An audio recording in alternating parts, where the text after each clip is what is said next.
Okay, good evening, everyone, and welcome. I'm Dr. Brown from Elite Community Foundation. I'm also the board chair. ECF, ECF's mission is to reduce poverty, illness, and illiteracy. I would like to acknowledge the board, the advisory board, the executive board, and all our volunteers to make our programming possible, including our presenter. And I just wanted to say this is the first in our series. It's it's safety tips for older adults. And the reason for this is we can see an increasing instances of violence towards older adults.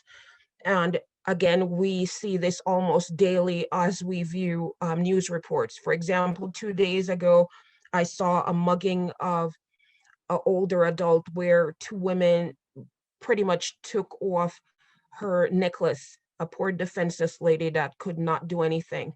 At least protect herself. I recently saw another older gentleman that was hit in the head and fell unconscious on the news. So at ECF, we believe it was important to raise awareness about these topics and also use prevention as a strategy to mitigate these issues that we're facing. So today I have the great pleasure of introducing Police Officer Washington from the 113th Precinct.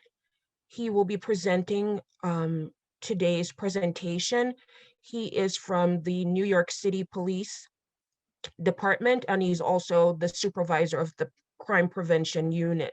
Our format is usually we do presentation first and then we do Q&A after. If you have burning questions or you'd like to submit them earlier, you could go ahead and type them in the chat room and then we'll address them after his presentation. So without further ado, P.O. Washington, you have the floor. Okay, good evening, everyone. Good evening. I am Officer Washington. I am excited to be here to present information for this because one thing is having a mother now who is I call them older teenagers. That's what I call them. This my seniors.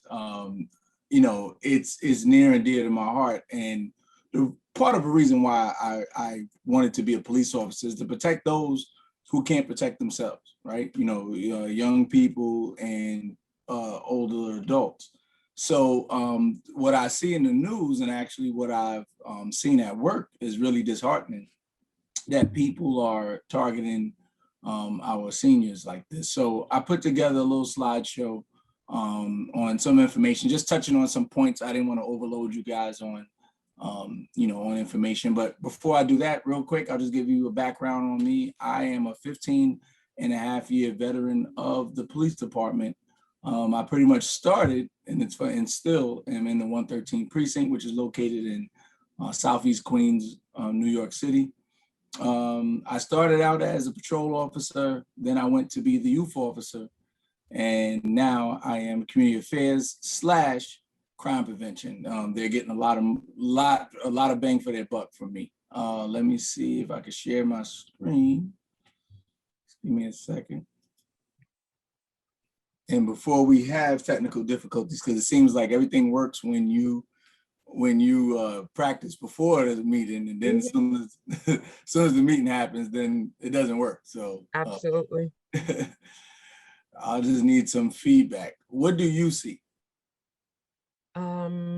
Just a dark screen and then some folders, and then one of them is a PowerPoint presentation, senior safety PowerPoint. Yep. See, I was right, just like I thought. Hold on a second. So let's try it again.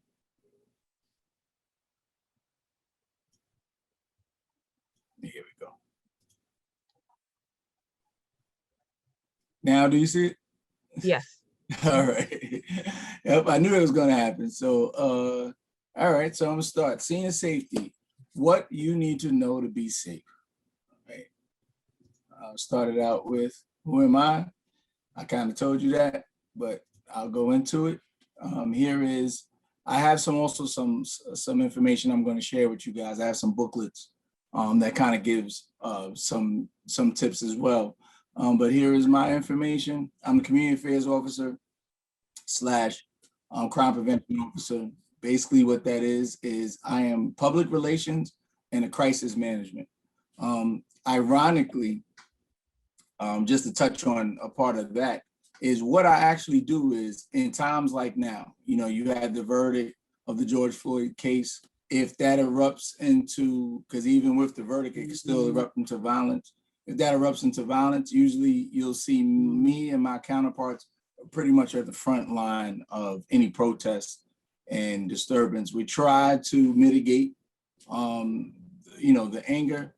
Doesn't usually work because I was working all of the protests and riots last year, and I don't know. I don't think I did a good job, right? Because you see what ended up happening. But we go in afterwards and we try to heal the wounds, right? I'm in the 113th precinct. Like I said, it's in Southeast Queens, located at 16702 Baisley Boulevard, Jamaica, New York. That is my office number, 718-712-1627, and my email. And I'll put this slide up at the end so you guys can copy it if you have to. But you can email me any questions that you might not want to ask now or any information you want to give. So I'm going to start out with be prepared, right? Have an emergency plan. Emergency plan can be basically an evacuation plan where you're going to go in case you can't stay in your home. You should have a to-go bag that has at least 3 days worth of supplies, your medicine, eyeglasses, different things that you might need, depending on if you're male or female, different items that you might need for 3 days. Just like you're packing to go away, you're going to pack this to-go bag to do the same thing. That's one thing that you can do.